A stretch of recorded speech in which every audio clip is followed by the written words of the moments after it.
Hey, hey, it's the bear from Grasshopper and the Bear. You like what you see? You like what you're listening to? Don't forget to click that like button and subscribe to our YouTube channel, Grasshopper and the Bear. Hi, Sensei Diana Trang. Good morning and welcome to the Grasshopper and the Bear podcast. I'm Javier, the Grasshopper, and this is my esteemed co-host, Kendrick, the Bear. Hi, Diana. Hello. How are you? Oh, good to be alive. How about yourself? Feeling great as well. So you are Sensei Diana Trang, black belt in Brazilian Jiu-Jitsu out of, is it Calgary, Canada? Yes, that's right.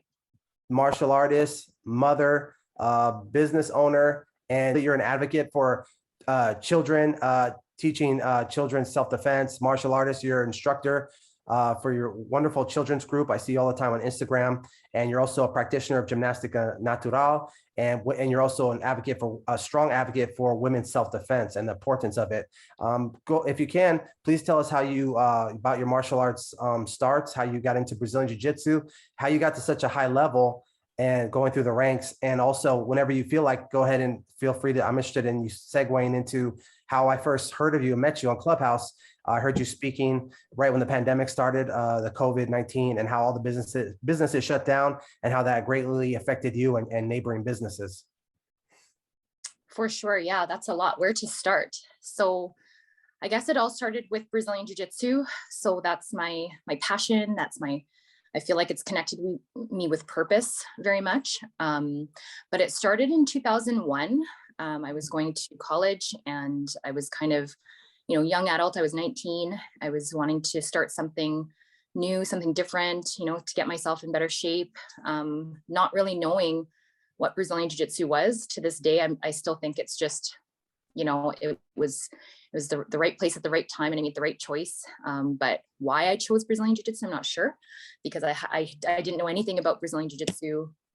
I didn't even really connect it to a martial art. Like I was just so, it was just so outside of what I knew, but I went to the sports and wellness board at my college and I saw Brazilian Jiu-Jitsu and something about it intrigued me. So I ripped off the the number to contact my then professor.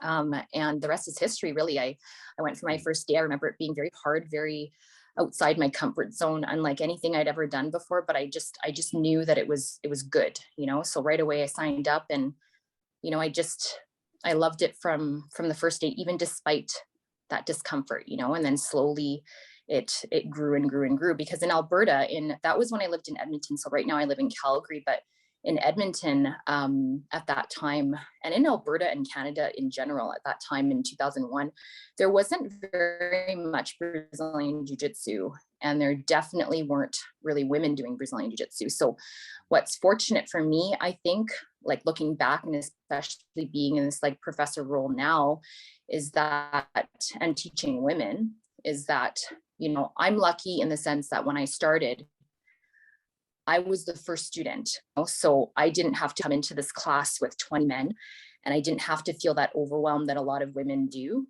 But I was the first student, and then slowly it started to grow from there. But everyone was learning, in their basements and in their garages. My professor, that's how he got his start. Like he was training with his friends, and we didn't have, the affiliations and the Brazilian affiliations like we do now, right? So it was very much, I started at a time here in Canada where it was just starting to grow.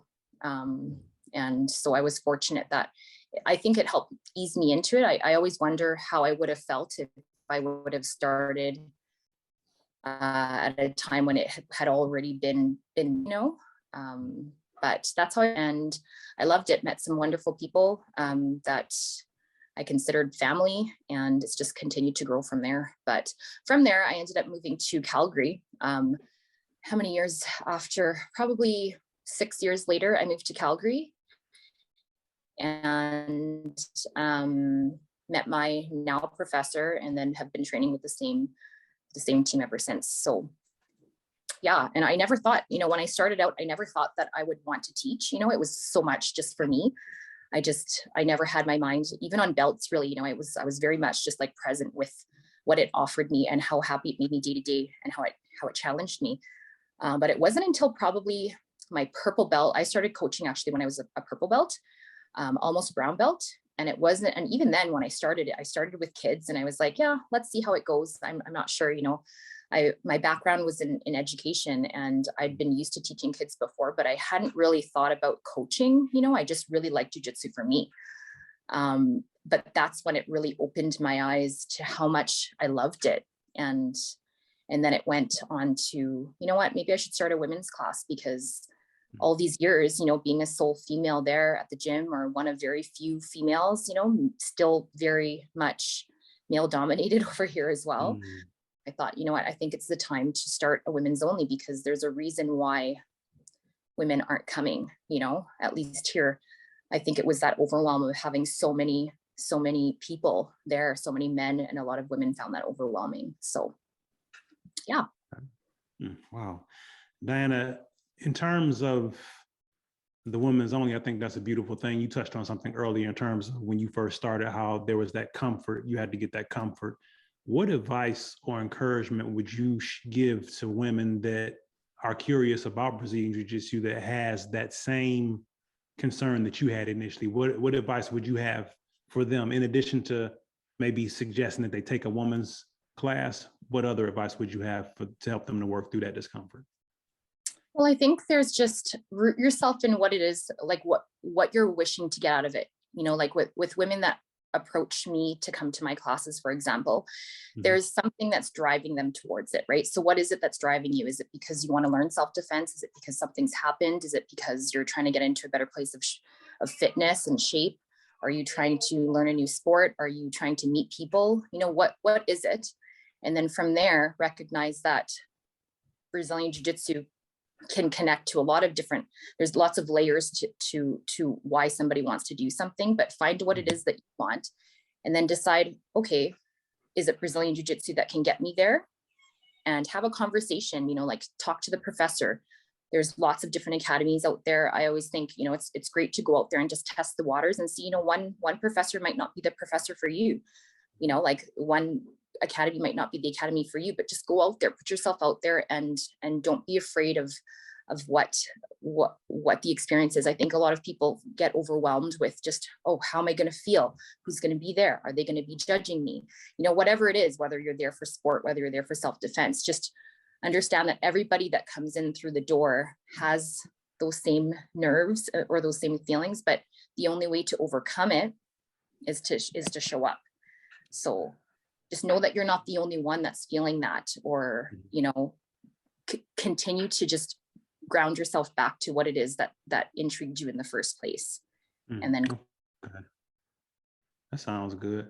In terms of with your women's classes, at any point, do you have a man, like a single solitary man, come in just for them to feel that difference in terms of rolling with a man as opposed to rolling with women? So far, no. Okay. Never really come up. I've encouraged all my women to join the co-ed class, where we're majority men. I've always encouraged them and said, men have been my main training partners growing up in jiu-jitsu, throughout my time. And so I see the value of both.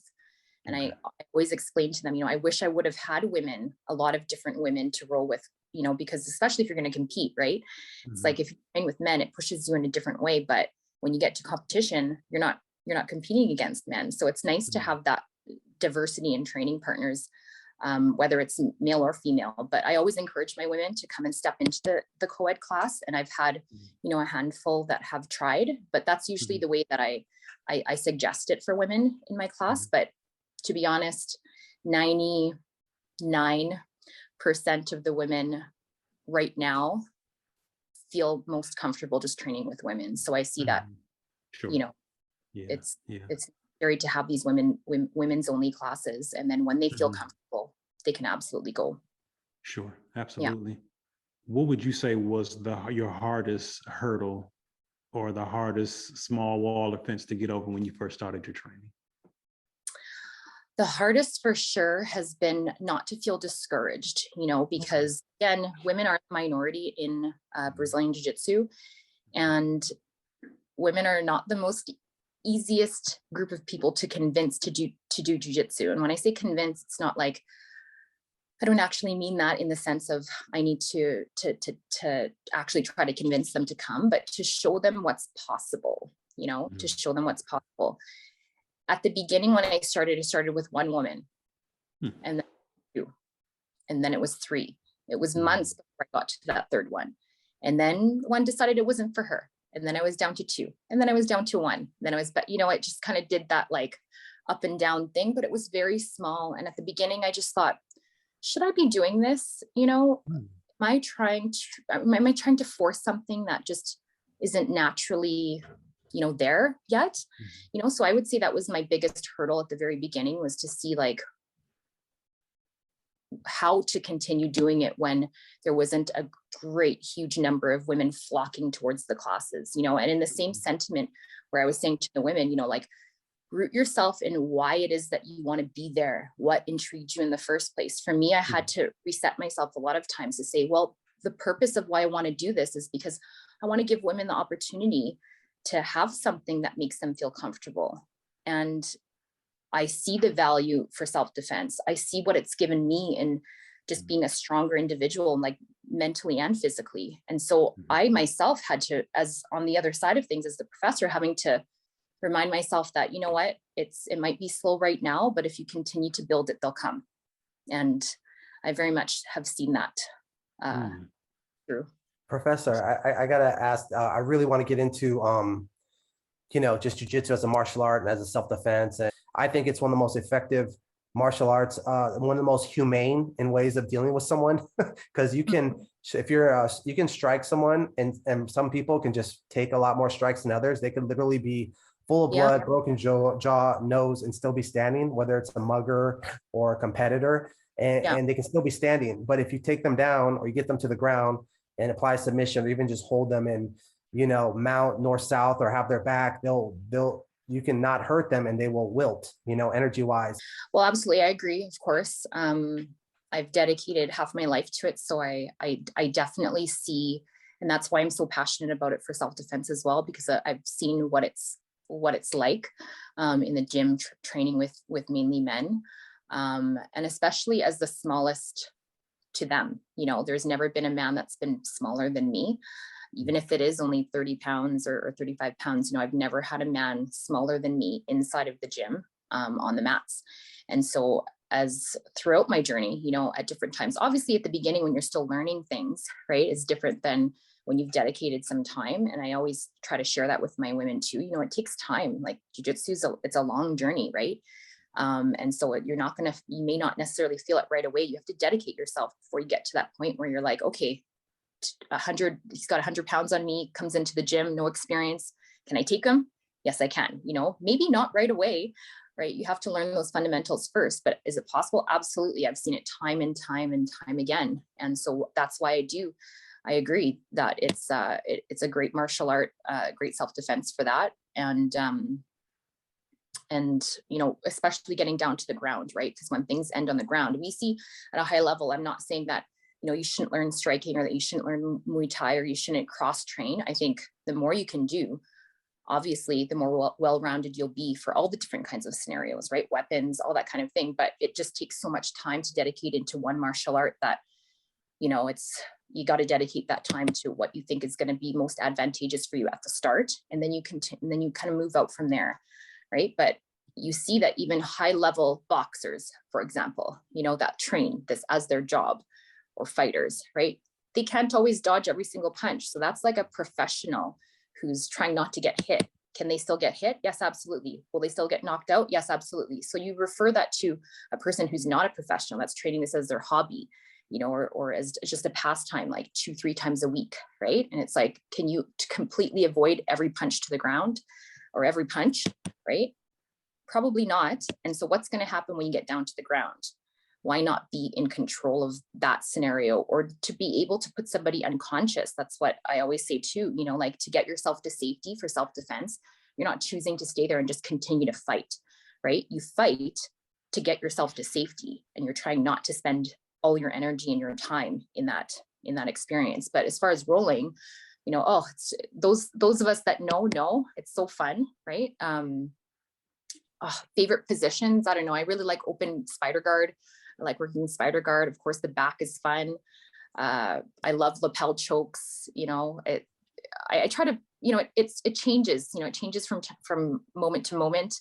I love it all. It's hard to say what I really love, but I'd say like, I really like the spider guard, and the simple things, you know, it's funny how you go from trying to build up your arsenal of techniques and trying to get fancy. And then really what I've seen is the most effective things are the most simple. So it doesn't need to be overcomplicated, but I do love the fancy kind of complicated stuff too. All those lapel, new age lapel things. Really quick, last thing I want to just add to that, Professor. Yeah, when I'm in my 30s, I hated the gi. I would even just complain to some guys like, will you get off my sleeve? Jesus, we can't even roll. And now in my 40s, I'm not kidding. I 1,000,000% love the gi. I don't even like rolling no gi anymore. I mean, I do like rolling no gi because I'm better at it than gi a little bit, but the gi is my favorite now. Maybe because I'm not as fast and not as explosive.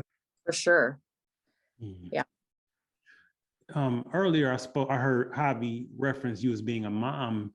How many children do you have, and do all of your children train Brazilian Jiu-Jitsu as well? Yeah, I have 2 boys. Okay. Right now they're out watching a movie, but Sure. Oh, very yeah, nice. Very nice. Cool. 7, 9, and yes, they train jiu-jitsu too. My oldest, who's 9, has been training since he was 5, and Okay. then Wow. been training since he's been about 3.5. So Okay. they're just growing up in the gym. They're there all the time. They love it. I watch them and I'm just in amazement and just thinking about how far they'll go and how they'll be at the age that I started by the time they're 19. Sure. I can't even imagine, because how quick they move, things they do. It's thing. I love being able to share it with them.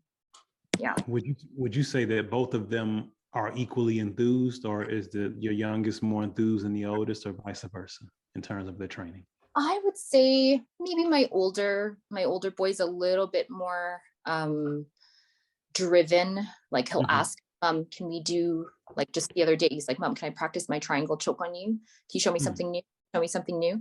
So he initiates it a little bit more, but both of them are very, they get excited about it. They love training. They like learning new things. They've passed that threshold, I think, of, okay, I don't know what I'm doing. I don't know if I like this, because at the beginning I really had to encourage it. They were so young, right? They wanted to stay after school and play with their friends. They wanted to, you know, they wanted to do other things. And I said, well, some days you can stay after school and play with your friends, but jiu-jitsu is important and it's a life skill. I've always said that to them on repeat. It's a life skill. It's a life skill. I like to give you choices, but jiu-jitsu, not that I'm not giving them a choice, but it's like swimming. I told them it's a life skill. You have to learn it. And at some point when you develop enough fundamentals, you can choose if you don't want to do it anymore. But I don't think that's going to happen from what I've seen. So it worked. It worked. That sounds good. That sounds real good. With the Satori Wellness Studio, is that something that you started? And if that's something that you started, when did you begin that? I began that in 2011, and it's grown in different, thank you. It's grown in different ways, and I've offered a lot of different things over time, but it's interesting how it's kind of just in the same way I was talking about jiu-jitsu, you know, complicating things, having more things, having things, and then slowly it just has come down to my main thing is Brazilian jiu-jitsu. And I never would have thought that's what Satori would have ended up being. When I started it as an acupressure wellness kind of mobile business, you know, and I always thought to bring on other disciplines, more as a service-based business. But then after I became a mom and started coaching, I saw, you know what, I'm going to offer 2 sides to things. I'm going to have a service side for Satori, and then I'm going to have a studio side where there can be classes and workshops and seminars and things like that. But Brazilian Jiu-Jitsu has become the focus outside of the other things. Yeah. When I went to the I glimpsed the website and I seen you had preschool yoga and jiu-jitsu, and I think that is so neat. And would you please talk about that? Because it's like to work with children in itself, it requires an abundance of patience. Not everybody can work with children. And then to teach children, I mean, how old preschool age, 3, 4-year-olds learning BJJ and yoga? Yeah. Tell us about that, please. Yeah, I would say that most people, at least around here, I don't know about where you guys are in California, but around here, I would say preschool is not very many academies are offering classes for kids that young. But again, my background is in early childhood education. So I've always been at age group. And then with preschool, Okay. I had a yoga preschool program where it was like preschool, but with a yoga and mindfulness component to it, emphasis. And then when I started coaching, I saw, you know, I love that age group. I love working with them. And you might not be moving at the same pace as a 5 to 7-year-old class. And you might not be doing the same things, but can you start? Absolutely. I've seen how it can change and mold even a 3-year-old. You know, some 3-year-olds aren't quite ready for it, but some absolutely are. You know, so I've seen how it can add value. And, you know, starting young, I always use planting seeds, you know, like if you plant the seed young, 3 is young enough, you know, it's old enough for you to start planting that seed, even if it's just teaching them certain movement drills or just hipscaping, right? Develop their hipscape so they're not starting at 5. They already know how to do it for years before then, right? Or even just having the conversation. I'm very much about having that conversation, even though they're 3-year-olds. I talk about, you know, developmentally appropriate conversation, but I talk about, you know, self-defense and why we do it and having a strong voice, even with kids that are 3. Yeah. That's, I mean, when I seen that, that really caught my attention. And I just have to say, that's really impressive because you're welcome. That's just not something that you see a lot of.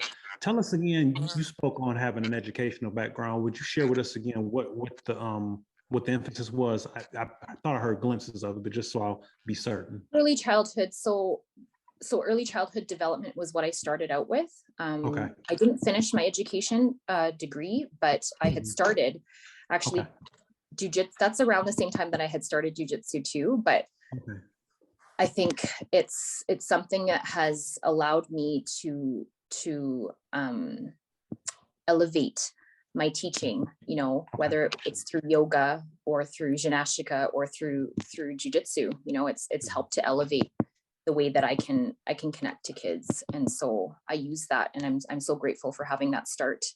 Because maybe I wouldn't have that focus, or not focus, but maybe I would not have offered it to kids as young as 3 if I didn't have that background. Sure. I would definitely agree that having that background made you even more qualified, more equipped to be able to deal with children the way that you do. So that's really good. In terms of the Gymnastica, tell us about that, please. Yeah, so Gymnastica Natural is it's a modality that comes from Brazil and was created by Brazilian Jiu-Jitsu black belts as well. But it's a body movement. It's like calisthenics is usually what I say for people that aren't familiar with Gymnastica, but it's natural body movement using your own weight, breath. It's a lot of the way that we move in Jiu-Jitsu for a lot of people, how we warm up doing those animal movements. It's very similar to that, but there's more. It's more complex. And then there's sequences that we, you know, in a class as I teach that you kind of, the transition. So similar to Jiu-Jitsu, right? We have all these isolated positions, position, technique, defense, whatever it is. How we can connect all of it together in a nice, smooth flow is how we lessen the chance for somebody to kind of intercept and offer something to defend that, right? And Gymnastica is very similar. There's lots of these isolated movements, but how we connect it together to make it a nice flow is similar to Jiu-Jitsu, but different because you're not doing it with a partner. It's just movement drills that you do on your own in different sequences and flows. But a lot of the movements, if you see how Jiu-Jitsu people maybe warm up and move, and then you look at Gymnastica, you can see the similarities. And for that reason, because it was a father and son that created it, and they're both Brazilian Jiu-Jitsu black belts, so you can see where the connection is. How long has it been around? Oh my gosh, I don't even know how long Gymnastica has been around. I would say, so originally they started teaching just to like pro fighters and surfers. I don't even want to make a guess. Like I would say since the 90s, maybe. Yeah, 90s, it's like pretty 90s. popular. Yeah, for a long time. Earlier, Master Hickson Gracie was a big proponent of it, and he featured it in his movie Choke, I believe. He was doing it on the beach, I believe, and he's always talked greatly of Gymnastica Natural, and also I think the Gracies in general as a whole. Yes, a lot of the movements are similar, or some of the movements are similar to capoeira, Kendrick, also. Yeah.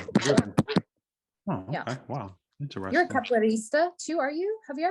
Yes, both of us are. Yeah, that was that was one of my first martial arts as a little kid. Oh, so cool. I love capoeira. That's on my like bucket list too. Yeah, Wow. it's a great martial art. That's how Kendrick and I actually met each other, through the capoeira Oh, nice. spaces. So cool. Yeah, I love it. pretty dope. I've noticed about you since in your posts, when you speak, you always speak very eloquently, and you always have a sense of peace about you. We all know that, life is a roller coaster, ups and downs. We have the daily challenges. We got challenges at work with raising our children, relationships, just everything, dealing with family members. How you have a very centered vibe, just to put it simply. How do you get to where you're at? How do you maintain that sense of centeredness and peace? I know you do, obviously doing Brazilian Jiu-Jitsu and Gymnastica Natural, all those things will help, breath work and things I'm sure you do. But anything if you could speak to that a little bit, like how do people get Zen like, or a sense of peace and be just balanced, healthy in a mental way? How do you keep a good mental state the way you do? Well, thank you, first of all. Thank you for Sure. that. I try, I strive to be grounded, and I'm not perfect at it, but I think for sure Brazilian Jiu-Jitsu is one of those those that know, I keep saying that, but it's true though. When you get out there and you see the value that Brazilian Jiu-Jitsu, all the value that it offers, you quickly see that it's not just the physical, but it's the mental as well. I always say, the way that we show up on the mats is how we show up for ourselves in our lives as well. There's always that parallel between mats and life. And so what I do on the mats, hard rolls, going when I'm tired, going when I'm sore, going when I'm hurt, going when I had a bad day.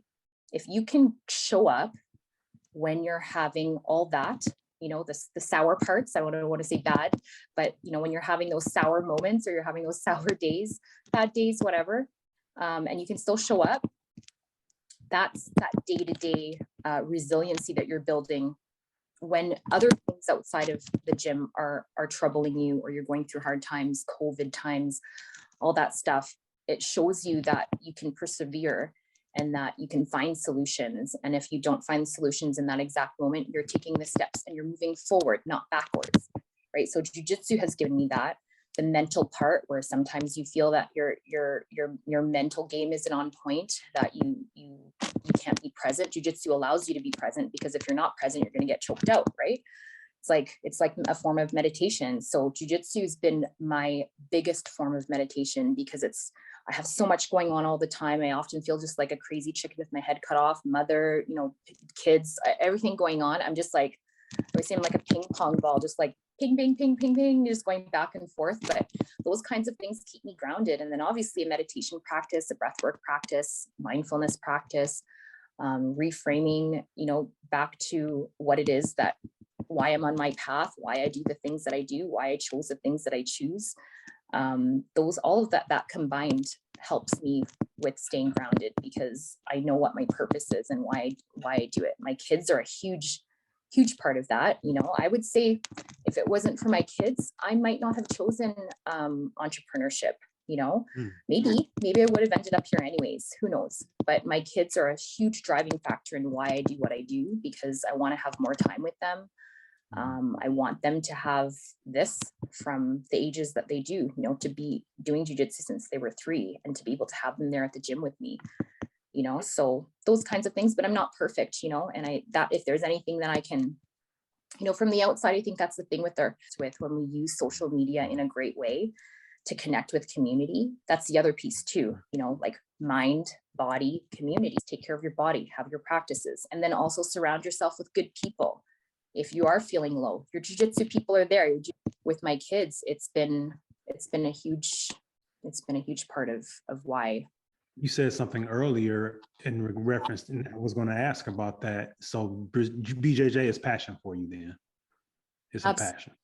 Absolutely. Like, you know, there's that saying of passion, purpose, and service. That's one of my favorite mottos, because I'm, you know, passion in jiu-jitsu for me, I started for myself. I did it for me, never thought I was going to coach, didn't have my mind sunken so far into the future. I was just, it allowed me to just be present with my day-to-day, what I loved about showing up for class. But it led me, my passion grew as I continued to do it, and it led me to purpose.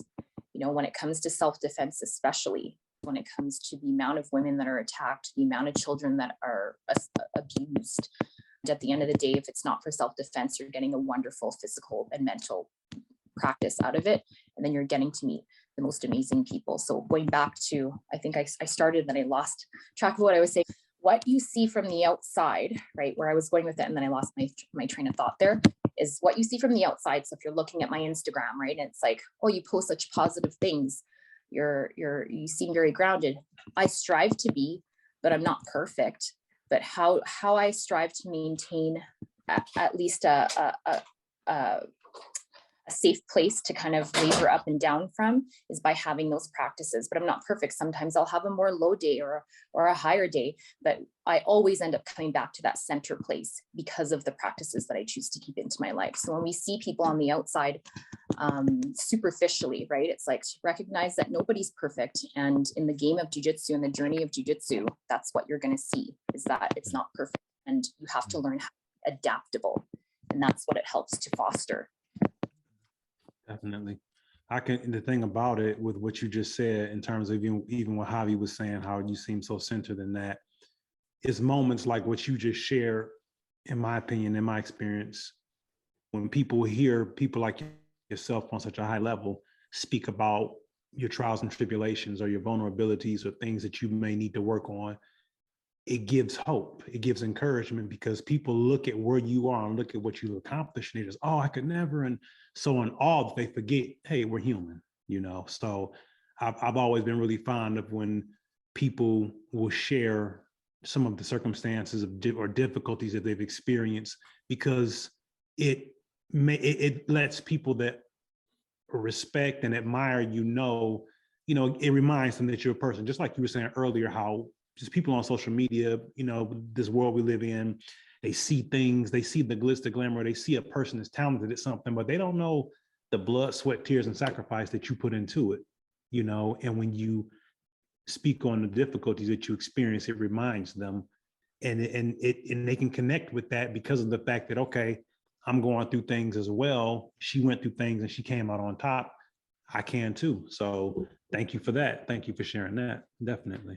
I'm so grateful, you know, for my first professor having that poster up on the wall that day that caught my eye, you know, to give me the opportunity to show up, to give me the opportunity to see what was possible, and every person that's been on my path along the way, because again, it's led me to service, that end point where, you know, passion led me to purpose.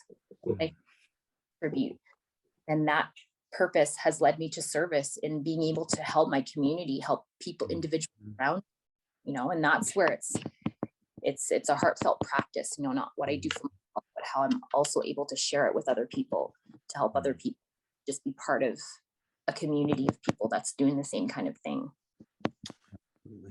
Professor, that's really good. Yes, I'll be a little greedy here. I just want to speak with you. I don't often get a chance to the benefit of being able to speak to a black belt like this, so I really appreciate this.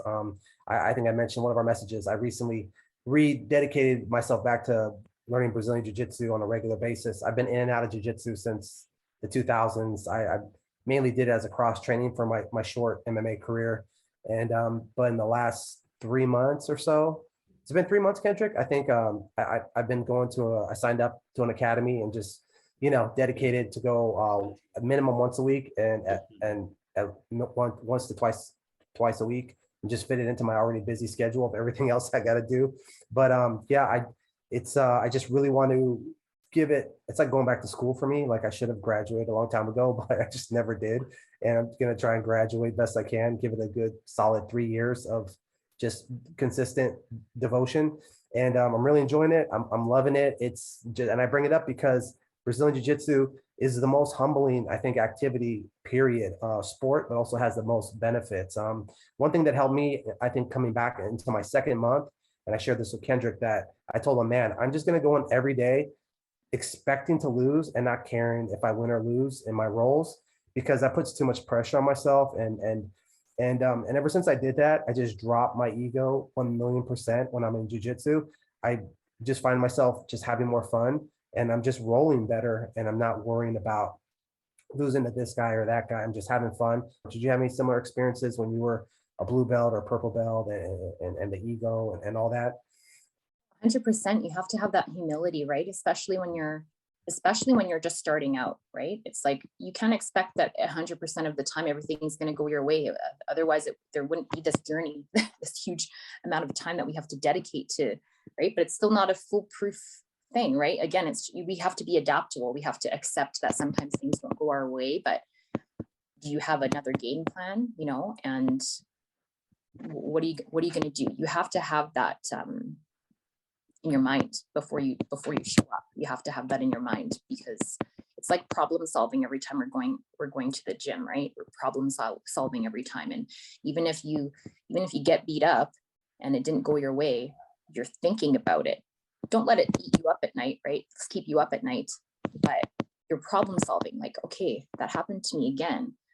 How can I not let that happen? How can I, and you might not come up with a solution that's just going to work the very next time you show up, but it's that constant problem solving, how to make yourself better. And we use that in our life, right? Not to feel defeated when things don't go your way. And maybe you'll end up finding a solution that will work for you for the better, for the long run. 100%. I felt that through my training. There's been times when, and I've shared this with my women now in a coaching role, where I teach a lot of beginners to new women that come in, and it's like starting to get to a place where, some people are a little bit more experienced beginner than a brand new person, right? And it's like that feeling of, okay, there's such diversity in training partners. There's such weight differences in training partners. And how do you feel comfortable with rolling with somebody that's so much bigger than you when you're still trying to attain that technique, that skill level, right? And then getting beat up by somebody that may be less experienced than you, right? It takes time, takes humility, but it takes a constant, in a way, at it, where you want to show up and keep working on your game, but have kind of just checking your ego there, like we always say, right? Like you check your ego at the door, and being okay with it at the beginning until you can build up that technique, because it's not, especially at the beginning, easy at the beginning when you're just starting out and you're still learning all the techniques to be able to use it and leverage it against somebody that's bigger than you. But I remember points in time through my journey, very few times when I felt that somebody that was bigger than me might hurt me, actually. And this is like new people. It's interesting how, reflecting back on it, it was never people that really stuck, those few times within, I'd say, like 20 years. If I can only maybe think of a few times, maybe just 2 times in my life when I felt that my training partner wasn't a safe training partner, those people never ended up sticking. So maybe they didn't have the right mentality either, they didn't have the right mentality to stick with it, right? Where it was like, I should use 100% muscle. This is closer to when I was a white and a blue belt, because I've never experienced that beyond those times, but where I thought that I might get hurt. And what I did was I dialed it back. I recognized that, this person's going so hard because I'm giving them a hard time, but it took time for me to recognize that, like, they wouldn't be going so hard on me if I wasn't also going so hard, except there's a big difference between their size and my size. So in order for me to continue to, in a safe way, without making a stink about it, without making it a problem, without having to have the conversation, is I'm just going to dial it back. And at the beginning, I wouldn't say that it felt good to take it slower, but I recognized that's what I needed to do for me in order to not get hurt and to not make it a problem. Does that make sense? Like, That's Professor, that's my mentality. yeah, 99% of the time when I go to the new academy I'm in to train, is just to dial it back, because I'm a little older and I can't afford to get injured. I just can't afford it. If it happens, it happens, and I'll be totally fine with it, and I'll actually be okay with it, because it was doing something that I really love to do, which is martial arts. But yeah. yeah, I have to dial it back. And it's hard to sometimes, but I just have to, because I'm in that space where I'm just trying to learn, and I want to be safe. So yeah, I definitely see what you're saying. It's like that's like when you reach that level, it's like you reach a level of awareness, right? That why am I here? Am I here to get hurt? And it's going to be very few. Like in 20 years, if I can only name two times in my life when I thought, okay, I might get hurt, like, right? That's very few times in a large amount of time. So it's not going to happen very often. But if it does happen, to be able to train yourself mentally to a place of contentment, to say to yourself, not make it a problem. Hey, I think I might get hurt if I keep going at this pace. I need to dial it back. And then it's on me to control that situation. I'm not putting it on anybody else, right? Even if it is with the person, I'm putting it on myself to choose the outcome of this experience, this 6-minute round, right? And I think it's, again, goes back to the same thing, where there's that parallel into the attitude we create, that we foster inside of the gym on the mats, that we bring into our lives too. Okay. And Professor, Jiu-Jitsu as a martial art, again, I just got to reiterate, and Kendrick, we've talked about this a little bit too on our own. Such a powerful martial art for women and for men, for women especially. Kendrick, when you become semi-competent at Brazilian Jiu-Jitsu, it's crazy, because you're so comfortable, and of course you know this, Professor, more than me. You feel so comfortable in when someone's grabbing you aggressively, because you just become so used to wrestling and grappling, and you have a set sequence of moves you're going to make to become dominant in the situation. Mm-hmm. Comfort and discomfort. Absolutely. Okay. You've become, yeah. Professor, tell us about your self-defense charity. That in itself, just the sound of it is admirable and honorable, but tell us more about it, please. Yeah, so something that I've always kept from the very beginning, whether it's through my jiu-jitsu classes or through my yoga, meditation, anything that I teach, Gymnastica, I've always kept it as an open, if you need help, just ask and I'll help you out. Because for me, the hardest thing that I will not accept is that money is a barrier to wellness, mental wellness, physical wellness. And so if I can help somebody out, I've always been willing to help somebody out when they've asked, So I've always been like that from the beginning. If somebody needs help with their memberships, I've always helped them. I just expect honesty, and that what goes around, and that if you need help and I can help you out, I'll try to help you out in the ways that I can. When you're in a better place, start paying, or get forward, do something, and that's my way of just giving back in the ways that I can. I would do meditation. I did actually for an entire year for a not-for-profit, a charity, actually registered charity now here in Canada, that supports people that are surviving trauma, or who are survivors of all kinds. And so I donated my time, taught meditation workshops for an entire year for them. This year I've been really on the self-defense, so I've been choosing different not-for-profits and charities, and I've been doing donation-based self-defense seminars. A lot of it was on while we were facing the closures and inabilities to teach people in person. So I would offer it for free to anybody that couldn't afford it, but anybody that could afford it, I said, throw some bucks. 100% of it went towards charity. So I think this year, probably garnered around maybe 10,000 for charities, So it was helping to push out. And I'm really, I'm really proud of that. And that's also something I want my kids to see, that we can help people through what we do. And even if what we started with was just for ourselves, our own passions leads us into that service part where we can give back, and then it just keeps, it keeps moving forward. Those people then help other people. Those people end up helping others, and just continues from there. So that's something I'm really proud of, to be able to support those charities and their initiatives while also serving the same purpose that I've been trying to put out there, which is, you know, empowerment of people through Brazilian Jiu-Jitsu. You're such a good person, Professor. You're such a good person. That's so cool. Kudos to you. That's awesome. I'd love to hear that. Yeah, and the community piece, right? You know, like connecting with people from other places.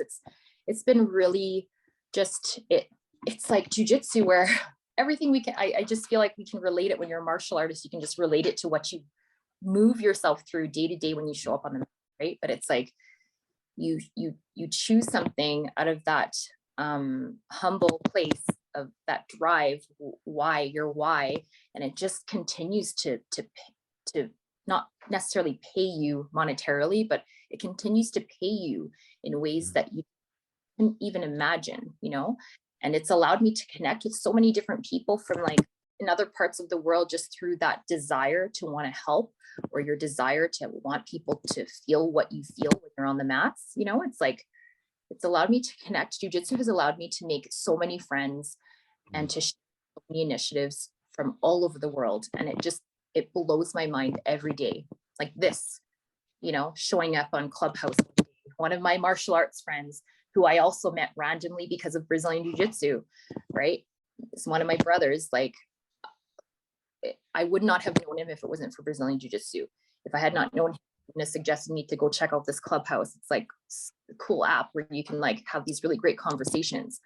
I went on there, talk to you, right? That's how we're connected. And it's like, it just continues to go from there. Snowballs for the rest of our lives. Yeah. Right. Yeah, that's amazing. Yeah, I love that. I love that. I've met quite a few people. Eric Watson Kendrick, I met on Clubhouse. I told you he was on our podcast as well. He's the police officer in Brazilian Jiu-Jitsu purple belt. And yeah, it's a social media can be a blessing. That's Absolutely. for sure. We're not going to keep you too much longer, Professor. We appreciate your time all you've given us so far. I want to ask like one.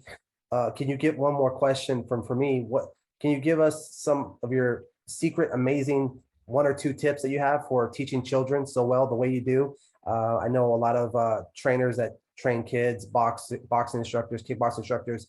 Any good tips because you seem to really connect with them, and it seems like you connect with them and talk about not just techniques but also and drills, but you just make it fun and you really get in their heads. Like how do you do it? Well, give us 1 or 2 tips, please. Patience, and like you said, fun. Trying to, at a young age, depending on the age of the kids, of course, but when they're really young, you have to find fun ways to make it exciting for them, because putting them through an hour and 15 minutes of just straight technique, right, and then rolling, it's not practical for that age, right? So you have to make it fun, but there's so many ways that you can make it fun.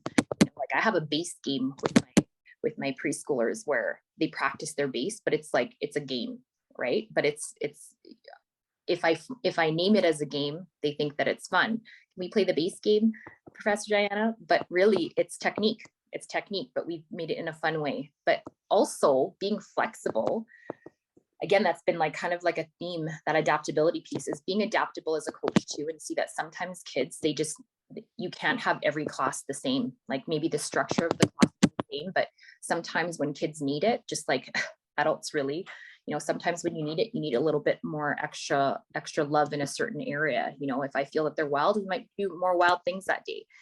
Other times it's like they need to just connect with each other. I feel off their vibe and see like, okay, they really want to talk. They really want to have a more like intimate session in that sense. And we'll have a discussion day where we'll talk about, well, what's self-defense? What's something that how do you feel in this or that? You know, so it's not just, there's so much value to be taken, not just in the physical practice, but in the ways that we can connect through talking through a technique, or talking about our feelings through a technique, or talking about situations that can arise. Or I often, even in my teen classes, I'll ask some days where, okay, we're going to have a self-defense day, in the sense of, has anything ever come up for you? Has anything ever happened to you? Do you feel comfortable sharing? And then we'll have a day, and there's always at least 1 or 2 kids in each class that will share something that happened to them at school, or share a certain situation that they witnessed. Recently, I had a teen who witnessed one of her friends get jumped by 10 people at school and kicked, and just, you know, it breaks my heart to hear these kinds of things, but then it's, again, going back to, okay, what's the solution going to be? Where's the accountability piece? Obviously figuring out if that person's okay, can we, you know, make those people accountable, but how can we prevent these future situations through the technique? So then for the last 2 weeks, I've been drilling out situations connected to exactly how that went down and how we can avoid that should it happen to us, because this kid was like super concerned, right? So I'll have days like that where we just talk a little bit more. We might spend 20 minutes talking, but kids need that sometimes. They need to talk things out, or be given an opportunity to share, right? And if I'm just straight technique all the time, I lose out on those opportunities. We'll lose out on those opportunities as coaches, as teachers in this role, to be able to connect or listen or hear what's going on out there, right? So that's my advice. Something that I do a lot in my classes is I use those opportunities when I feed off of the energy of the kids to see, okay, they need to talk a little bit more today. They need to share a little bit more today. Today is like straight pohada. We just got to go hard and train for the whole class, you know? So it's that balance of just moving with the flow of life and what energies around us. It reminds me a little bit of that's so important.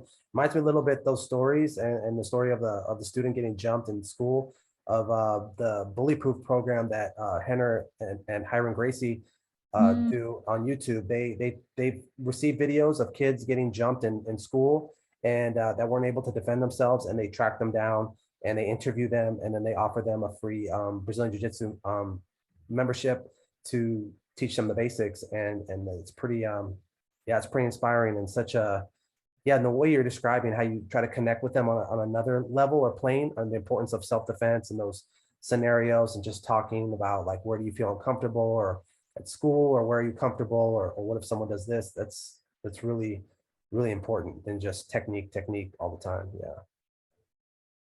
Exactly. That's what I've seen has worked for me. So. Professor, give our viewers some words of wisdom. However, wherever they may come from and however you feel as though they can be applied. Share that with us, please. I don't know, just to wrap up kind of just the sentiment that has been kind of carried throughout our conversation here, is just show up, you know, show up for yourself, show up for people, you know, do good things, do the right thing. Whether you're a person that wants to get into martial arts, whether you're trying to be a better coach, whether you're seeing a problem out in your community, you want to make it better, you know, show up, put in the work. Your energy, your good positive energy that you're putting into whatever project, whatever it is that you're trying to do, it will work out for your benefit in some way, shape, or form if you just put that good energy out there. And so if it's as a coach, if it's as a new person entering a gym because you want to learn another martial art for whatever reason, just show up, do good things, and the rest will follow. It will follow. You might not notice it right away, but it will pay you in ways that you could not imagine. Definitely. Tell us how, or tell us and tell our viewers how they can get in contact with you if they have questions, your social media, all your contact information to reach out if they have the desire. Yeah, I'm pretty active on my Instagram, but through there you can connect to my website. You can connect to me through my website. I'm on Facebook too. Those are pretty much my main social media, is like Instagram and Facebook, but through my website, thetorywellnessstudio.com. And my Instagram actually is just under my name. So it's just Diana Trang and then underscore, because I have a personal and then a more business focused one, but it's just Diana Trang underscore is my Instagram. Yeah. Well, Professor Diana Trang, it has been an honor, a privilege, and a pleasure talking with you. Thank you so much for taking the time to give us a glimpse into your career and your ups and your downs, and giving us the opportunity to share this with our viewers as well. We really appreciate you. It's been an honor and a pleasure meeting. Thank you, Professor. Man, you, especially that last words of wisdom, really hit home for me. I'm gonna keep working on those things and try to be more of service, my fellow friends, martial artists, and community. So you really really taught me some lessons there. Thank you so much. And I hope to stay in touch with you too. And even just keep being bros on social media the way we are. I love it. I love it. Stay connected. Thank you for having me. Thank you for inviting me. I love the conversation. And yeah, thank you. All right.